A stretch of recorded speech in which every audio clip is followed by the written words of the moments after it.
Good evening all and welcome to another video on All How They Ale. It's Saturday night, it's craft beer night, and which one are we going for? It's this one. It is Salt's Huckaback New England IPA, and it weighs in at 5.5% ABV, and it describes itself as both juicy and hazy. And it tells you a little bit about the name on the side of the can. It says a Huckaback is a strong linen or cotton fabric with a rough surface for toweling and glass cloths. Always useful. And otherwise, it's a golden, juicy and hazy New England IPA with notes of stone fruit and lemon verbena. So, I like a good New England IPA. I like them juicy, and it's a much more sensible ABV than many New England IPAs that I enjoy on a regular basis. So maybe this one will be a little bit more sessionable. So, I do always enjoy the artwork on the salt cans. You know, that honeycomb texture. It's simple, it's effective, it stands out on the shelf. You know that it's a salt beer when you see that artwork. It's effective. So yeah, I like it. So let's get it out into a glass and see what we think. So, pouring into my Northern Monk glass today, because I don't own any salt glassware. I need to rectify that and get some more of their beers. The pour is... It's a nice colour. It's a nice juicy orange. It's hazy but not crazy haze. And we have a nice white head. Off-white head, I'd say. So yeah, it is hazy. It's not crazy haze. I mean, that's your beer up close in a glass. You can't see my face through it, so it tells you it's hazy enough. And like I say, got a nice consistent white head there. It's, yeah. It's decent. It looks decent. Perhaps not looking as thick and heavy as some, just based on the pour and how it's behaving in the glass. But as long as it's got all the flavours and aromas, we don't mind. We can forgive it a little bit. So let's have a whiff.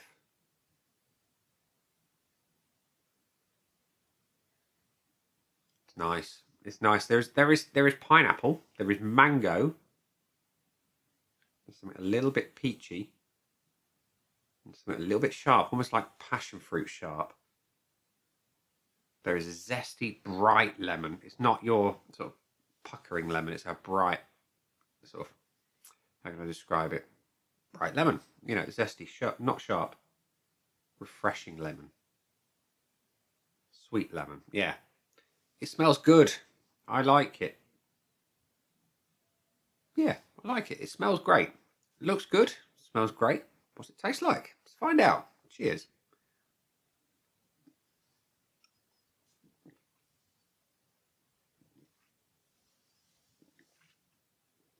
Okay.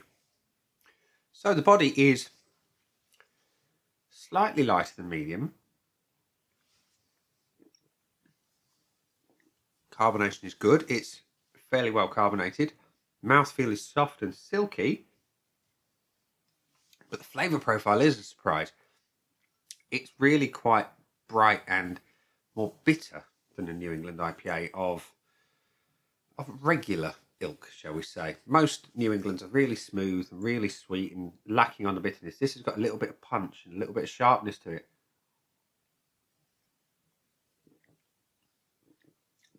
There's that zesty, bright lemon forward on the tongue.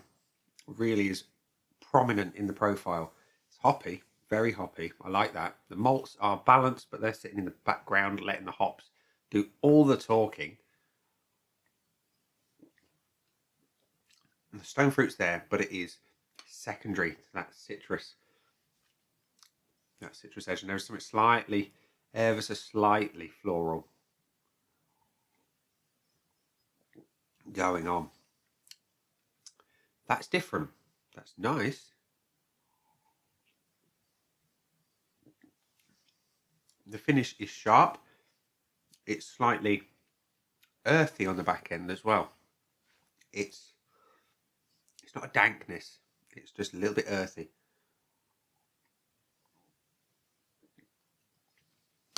It's different, and I like different. But is it the greatest NEIPA?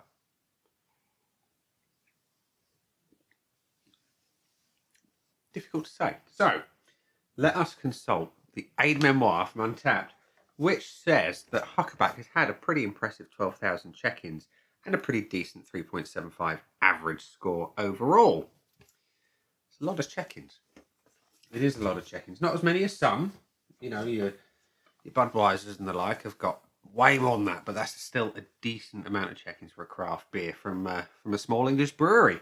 So my scoreboard of joy is currently blank, so let's rectify that. Let's give it some points. So we're going to start with the appearance. Let's just pour the rest of the can, just so we can appreciate again the appearance of the beer. Oh.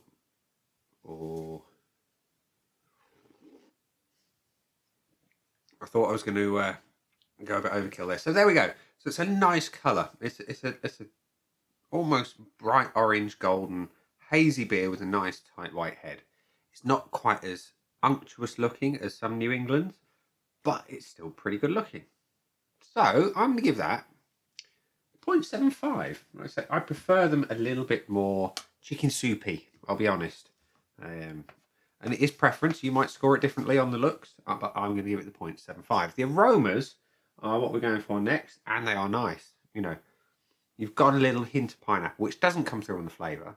That's a disappointment. But, like I say, you've got the mango, you've got a little bit of peach, you've got that sharpness that's almost passion fruity, and a bright lemon. You know, I like the aromas. The lemon, I'm not used to getting in many New Englands, but I appreciate it. It's nice. It's a different twist. I really enjoy it. It's going to get the full point in the aroma. It smells lovely. The body, perhaps a little bit lighter than I would normally like on a New England IPA. And yes, it is a lower ABV, so that is going to affect the body somewhat. Not massively, but on your bigger New Englands, they tend to be that little bit more full-bodied. This is more, like I say, medium, perhaps slightly lighter than medium. It's good. It's not excellent, but it's still good. I'm going to give it the 0.5. And the taste is the important bit, and thankfully, it's good. I like my New England's juicy, and my beer taste, as you know from following the channel, I like my IPAs of any description to be bitter, hoppy, and kind of just smash you in the face with a lack of subtlety. This one is a New England that verges on that. It's hoppy. It has some bitterness, but it retains the essence of a New England. It's juicy. And I appreciate that this one is out there a little bit. You've got that brightness of the lemon that is dominant on the profile that allows the stone fruits to sit in the background and come through more on the back end. And you've got that slight floral edge. I like it a lot. It's really, really good. I'm going to give it the full point on the taste, because that's where it matters most. And the finish. Didn't talk massively about the finish. But what I did say was, that's where the stone fruit comes through. The juiciness sits more on the finish than it does on the main taste. And it is sweeter than it is bitter. It's slightly sharp. It's medium long. And it's moreish. I like it a lot. I like it as much as I like the appearance. I'm going to give it the 0.75. Which by my reckoning gives that a total of 1, 2, 3.5, 4 out of 5 on the Untapped scoreboard of joy. You know, and for a beer that is available in your local Tesco for not a lot of coin, you know, with about £3 a can, something like that, might have even been less on the club card offers, about £2.50, something like that. It's a really good beer for the price. It's a good beer overall, but it's a really good beer for the money. And at 5.5% ABV, it's a bit more sessionable than some of the bigger New Englands that are out there that sit more around the 7 to 8% mark. So yeah, Huckaback is a decent beer. It's one that I will definitely buy again, and I will probably enjoy a good few of them when I want a New England with a bit more bitterness and sharpness to it. So there we go, ladies and gents, boys and girls. That's been Salt's Huckaback New England IPA. Those down there are the buttons. I've been me. That was my phone interrupting in the background, and I will see you again soon for another one.